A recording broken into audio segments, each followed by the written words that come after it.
¿cómo estás? Buenos días. Te saludamos, los fabulosos Pauls, padre e hijo, Eduardo Paul, padre e hijo, Patricia, un gusto, buen día. ¿Qué tal, Patricia? Buen día, ¿cómo están? Muchas gracias por la invitación. No, por favor, para nosotros un placer hablar con vos. ¿Escuchaste lo que dije, más o menos? Escuché, sí.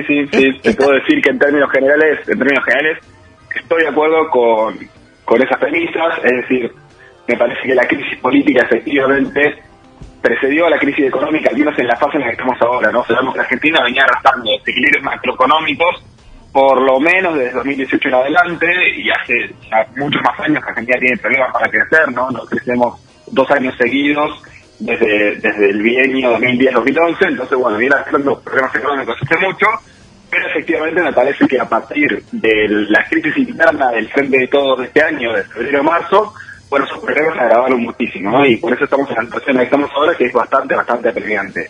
¿Qué tal? Buen día, ¿cómo le va? ¿Cree que esto cambia ahora? Bueno, me parece que la llegada de Massa responde un poco a intentar jugarse una bala de plata para al menos ordenar la situación, ¿no? En términos de que se termine el ruido político, que se termine las discusiones que demoran las decisiones, que se terminen las decisiones a medias. Me parece que en ese sentido se apunta, pero también es verdad que la situación es tal en ese momento, sobre todo creo la dimensión más apremiante de la situación son las reservas internacionales, que ayer haciendo algunos cálculos desde nuestro observatorio, estimamos que las reservas con la situación tal y como está, digamos, sin tomar ninguna medida y con lo que viene vendiendo el Banco Central día a día, tienen aproximadamente para un mes y medio más, ¿no? Con lo cual es una situación de extrema urgencia. Bueno, me parece que la llegada de Sergio Massa apunta a eso, apunta a una conducción mucho más política y fuerte del Ministerio de Economía, y apunta a tomar seguramente alguna serie de medidas que habrá que ver, obviamente, qué orientación tienen para resolver antes que nada el sistema de las reservas. Ahí diste en la tecla en algo particular que a mí me llama la atención. Si bien decimos que la crisis política es reconocida por casi todos los analistas políticos y económicos en el país, no sos de Buenos Aires, ¿no? Yo soy de Río Negro, vivo en La Plata. Vivís, pero sos nacido en Río Negro, bien, y vivís en La Plata. Sí, suponía por la característica de tu teléfono, no por una tonada en particular, ¿no? No por tu tonada. Te decía. Sí, tengo la nostalgia de mantener el teléfono que tenía cuando todavía estaba en la secundaria. Que mirá vos. Y hace mucho te fuiste. Hace casi 15 años, ¿no? Claro, de tu Río Negro natal. Así es. Qué hermosa provincia, la conozco, es hermosa esa provincia. Bueno, es linda la Patagonia en realidad, ¿no? La Patagonia argentina. Volvemos. Te decía, se me fue por haber hecho el comentario, se me fue a donde quería. Me decías que viene la tecla con el tema de las reservas y de la conducción política del ministerio. Si bien la política, ahí está, si bien la política es la que supuestamente ocasiona la crisis económica se resuelve por con estrategias o acciones técnicas. Uh-huh.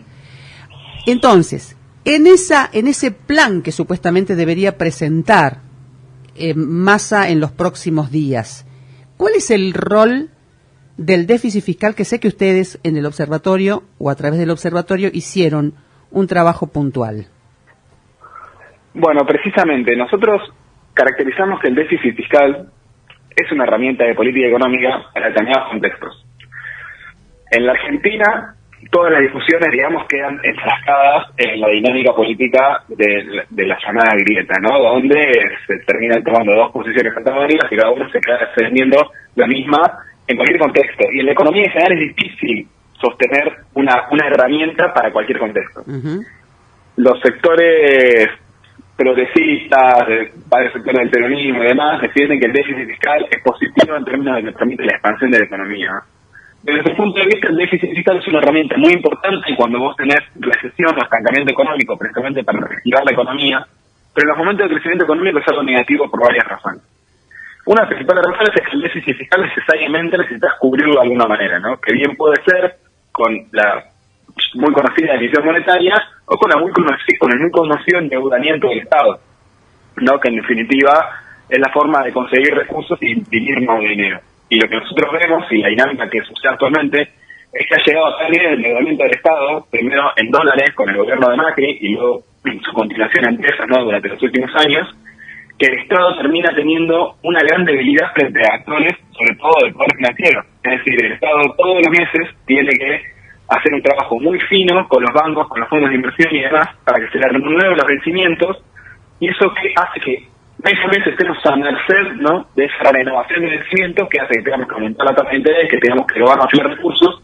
Entonces estaba viendo un cálculo que indica, esto es en el caso del Banco Central, ¿no?, pero los intereses que va a pagar el Banco Central por esterilizar el dinero que se emite a partir del déficit fiscal durante el mes de agosto probablemente sean mayores al déficit fiscal en sí, ¿no? Es decir, que ya la bola ha crecido tanto que no solamente tenemos problemas de déficit fiscal, sino que el problema del déficit cuasi fiscal, ¿no?, que es el del Banco Central debido al endeudamiento, termina siendo todavía mayor que el problema original. Ahora, Federico, si la alternativa es endeudarse o emitir, ¿cómo parece un callejón sin salida?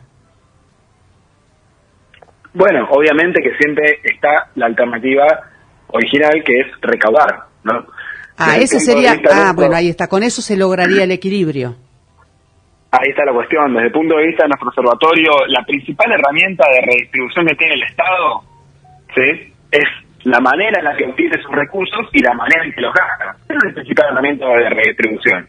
Entonces, evidentemente, aumentar la recaudación focalizada en los sectores que tienen mayores recursos y destinar el gasto a los sectores que tienen menores recursos es la forma más efectiva para lograr que, ante un contexto de crecimiento económico como el que vivimos, sea este crecimiento se reparta entre la gente, ¿no? En cambio, si vos eso lo haces emitiendo, el crecimiento no se reparte entre la gente, porque esa emisión termina trasladándose a precios, termina trasladándose esto, mayor endeudamiento, mayor tasa de interés, y se termina diluyendo, se lo quedan unos pocos vivos.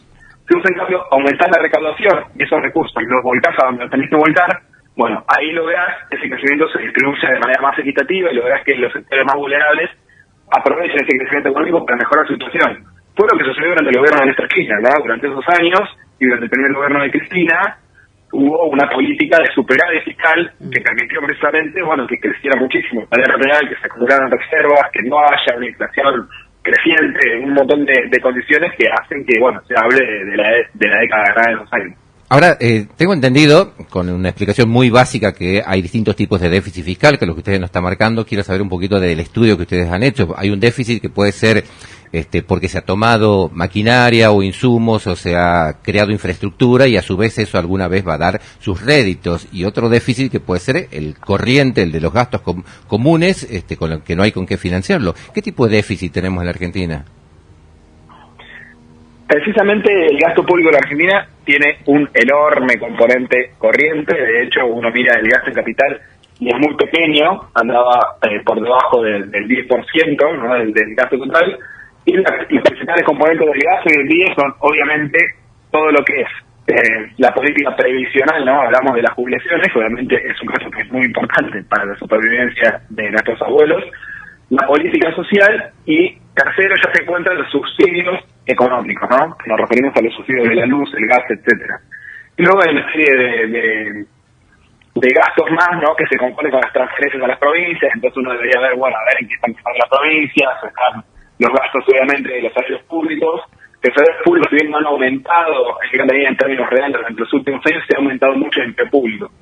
Bueno, nosotros creemos que para fortalecer el Estado no es lo más importante un recorte de los gastos, porque un recorte de los gastos siempre implica, obviamente, dañar a la población, que al menos, obviamente, si uno recorta jubilaciones, salarios o planes sociales, sabes que vas a estar generando un daño social importante, pero sí creemos que tiene que gastar mejor. Es decir, para nosotros, un peso gastado en las clases vulnerables es mucho mejor que un peso gastado en las clases medias, ¿no? Por ejemplo, en el caso de los subsidios de la luz.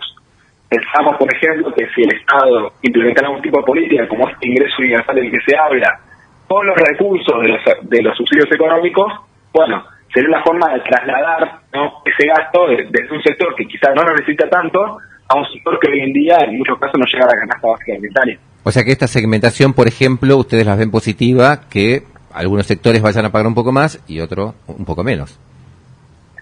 Sí, de la manera que está concebida quizá la vemos insuficiente, ¿no? Nos parece que mantener que el 90% de la población siga con subsidios crecientes, ¿no?, porque para el 90%, los aumentos tarifarios estarían muy por debajo de la inflación, ¿no? Un sector va a tener tendría en el año un 20%, otro sector un 40%, y solamente el 10% te pagaría tarifa completa. Bueno, nos parece insuficiente, porque si vos estás dentro del 20% más rico, ¿no? Es decir, sos una persona profesional que se puede ir de vacaciones, que viaja al exterior, bueno, nos parece que ese sector quizás podría hacer un esfuerzo más. Tengamos en cuenta que hoy en día, debido a las políticas del Estado, la clase alta, ¿no? O la clase media alta, si se quiere, ese sector del que estamos hablando, no te digo un laburante que cobra 150.000 por su familia y llegan a fin de mes rascando. No, te hablo de la gente que tiene la posibilidad de por ahí viajar todos los años y demás. Esas personas hoy en día tienen subsidiado el dólar ahorro, tiene subsidiado la posibilidad de viajar al exterior, tiene subsidiado el previaje, tiene subsidiado la compra en cuotas de televisores, electrodomésticos, etcétera, y tiene subsidiada la luz. Bueno, evidentemente hay algo ahí que no se está de alguna manera aprovechando de la mejor manera el gasto público. A ver si entiendo, o sea, ir eliminando los subsidios a distintos servicios, digo, aerolíneas también te ha subsidiado. ¿Hay formas de ir haciendo ese trabajo un poquito con cada cosa? Por ejemplo, energía en este caso, que aunque te parezca insuficiente, ¿hay otros subsidios que ir trabajando y sacando? Sí, desde nuestro punto de vista es un poco lo que hay que hacer. Nos parece que el programa Previaje estuvo muy bien para reactivar al sector turismo en el contexto de la pandemia, ¿no? Que había sido muy golpeado, pero quizá hoy en día no tiene sentido seguir replicando el programa, ¿no? En un contexto en el que la economía ya está creciendo, donde varios fines de semana tuvimos turismo récord, y bueno, en definitiva estás trasladando recursos a un sector que probablemente va a estar bien, digamos, sin esos recursos, ¿no? Ahora, ¿y qué hacemos con el demonio de la inflación? Bueno, desde nuestro punto de vista la inflación tiene tres causas, ¿no? Viste que se habla de la inflación multicausal y demás, que es un concepto que introdujo mucho este gobierno, la gestión de Martín Guzmán y demás. Bueno, para nosotros son tres las causas, no nos gusta ser demasiado imprecisos en esto. Una de las causas, evidentemente, es la concentración monopólica o la puja distributiva, ¿no? Es decir, la lucha de distintos sectores por apropiarse el mayor parte del crecimiento. Eso efectivamente es una causa. Otra causa es la falta de dólares, ¿no? La caída de las reservas te genera inestabilidad y te genera las corridas cambiarias y te genera toda una serie de factores que hacen aumentar la inflación. Y otra causa es efectivamente la emisión monetaria, ¿no? La emisión, si bien, sí. La emisión monetaria, sí. Sí. Si bien esto, ¿no? Uno entiende que la emisión puede servir en contexto de recesión para reactivar la economía, es una soncera pensar que uno puede emitir indefinidamente y eso no va a tener repercusión en los precios, porque en definitiva, bueno, la masa monetaria del país, ¿no? Si se incrementa, pero la cantidad de bienes y servicios que se producen en el país es la misma, bueno, por algún lado eso tiene que ajustarse. Y se ajusta por la inflación. Entonces, son esas tres causas.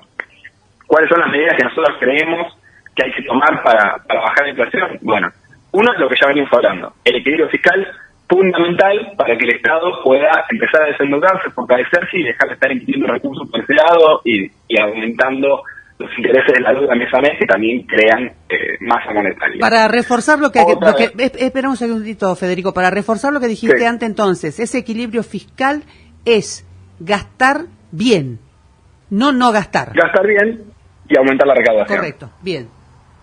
Bien. Por otro lado, la cuestión de las reservas, ¿no? Donde acá vamos a ver, probablemente durante esta semana, yo te diría, es bastante urgente, qué medidas va a tomar Sergio Massa para que haya un cambio en la dinámica de las reservas, que como te digo, vienen cayendo mucho. Nuestra propuesta para acumular reservas es el desdoblamiento cambiario, ¿no? Es decir, que toda la demanda que cae sobre el dólar oficial, vos le generes otro mercado que también sea oficial, que uno pueda acceder al banco, pero donde no te den a vos un dólar subsidiado, ¿no? Sino que uno intercambie con otro privado a un precio libre. Es decir, que vos tengas, por un lado, un dólar comercial para exportadores e importadores que se mantenga en el orden de los 130 como hasta ahora, y por otro lado, un dólar financiero donde uno pueda comprar, ya sea para ahorro, para viajar o para cualquier otro motivo, pero ese otro dólar a un precio flotante, ¿no? Tal como sucede con los dólares paralelos. O sea, mucho más caro, evidentemente va a ser, por lo menos en un principio. Ese desdoblamiento vos te permitiría en el mercado comercial vos acumular reservas y en el mercado financiero no intervenir, ¿no? Entonces, sería una forma de resolverlo. La otra forma de resolverlo, para que nosotros no estaríamos de acuerdo, y ojalá no sea la medida que se tome, puede ser o bien devaluar o bien bajar las retenciones o algún tipo de beneficio hacia el sector agroexportador. Claro. ¿Qué opinas Es una forma de resolver la cuestión de la reserva, pero que tiene costos. ¿Sirve el dólar soja? No, yo creo que es una medida que evidentemente, por la propia respuesta del sector agropecuario, no se da cuenta que no sirve porque no lo consideran suficiente, ¿no? Y evidentemente uno está intentando seducir a ese sector para que liquide sus granos. Pero además nosotros hacemos el siguiente análisis. Uno mira cuánto gana un productor por exportar una tonelada de soja hoy en Argentina, y aproximadamente, bueno, la tonelada de soja está a $600, ¿no? A un precio de 130, mira las retenciones, eso equivale más o menos a 50.000 pesos, una tonelada de soja. En el gobierno de Mauricio Macri, cuando las retenciones estaban más bajas y cuando el dólar en términos reales estaba más alto, ese mismo productor ganaba aproximadamente 39.000 pesos, ¿sí? En términos, obviamente, actualizados por la inflación. Sí. Por el cual están ganando más en pesos, tienen mayor poder adquisitivo, ¿no? Si tienen que comprar insumos, si vienen dentro de Argentina, pagar salario y demás, están mejor los agroexportadores. ¿Cuál es la queja de los agroexportadores? Que tienen menor capacidad de ahorro. ¿Por qué? Porque al tener que votar tienen que acceder al dólar paralelo y está mucho más alto por la brecha. Claro. Entonces realmente la solución desde nuestro punto de vista para los agroexportadores no es aumentarle más su poder adquisitivo, no es que cobren más pesos por lo que exportan, sino es reducir la brecha. ¿Está bien? Entonces, sí. Bueno, en nuestro plan económico, es esto que te comentaba, el equilibrio fiscal, el doblamiento cambiario y una política de tasa de interés específica que no aumente la base monetaria, la brecha tendería a reducirse, entonces los exportadores, aún sin ganar más en pesos, podían acceder a dólares en términos reales más baratos. Entonces, bueno, eso es una forma, me parece, de solucionar la cuestión sin que se te vaya el precio de la comida al diablo, que es lo que pasaría si devaluamos o si bajamos las retenciones. Claro. Con respecto al dólar blue, bueno, vimos una caída abrupta que se dio entre el día de ayer y hoy. ¿Vos creés que esto responde a los cambios que se dieron en el gabinete o ya había una tendencia previa? Y sumo esto a otra pregunta. ¿Qué se puede hacer para que siga esta tendencia? Me parece, yo creo que la corrida venía aflojando fuerte ya la última semana de Batakis antes de empezar los rumores, pero creo que la caída tan fuerte que vimos, no solo el dólar blue, que como bien se dice es un mercado relativamente pequeño, ¿no? Pero sobre todo en el dólar financiero, el contado con liquidación y el MEP, que ambos cayeron, el MEP hasta 280 y el contado con liquidación hasta 290, o sea, cayeron más que el MEP. Me parece que efectivamente responde al cambio de gabinete, me parece que responde también a una expectativa positiva por parte de lo que denominamos el mercado, ¿no? O sea, los operadores del mercado ven en masa una expectativa positiva porque, claro, para ellos la crisis de todos tenía dos posibles resoluciones. Una, que tuviera más poder que Cristina Fernández de Kirchner. Que evidentemente en el momento en que asume Batakis, eso se interpreta, quizá erróneamente, pero se interpreta así como que era más poder para Cristina. La otra posibilidad de resolución de la crisis era que tuviera más poder el ala, si se quiere, más conservadora al frente de todos, que está expresada en Massa. Bueno, como se toma esta medida con Massa, se interpreta, bueno, lo de Cristina, nos alejamos de Cristina y vamos a un esquema más promarcado.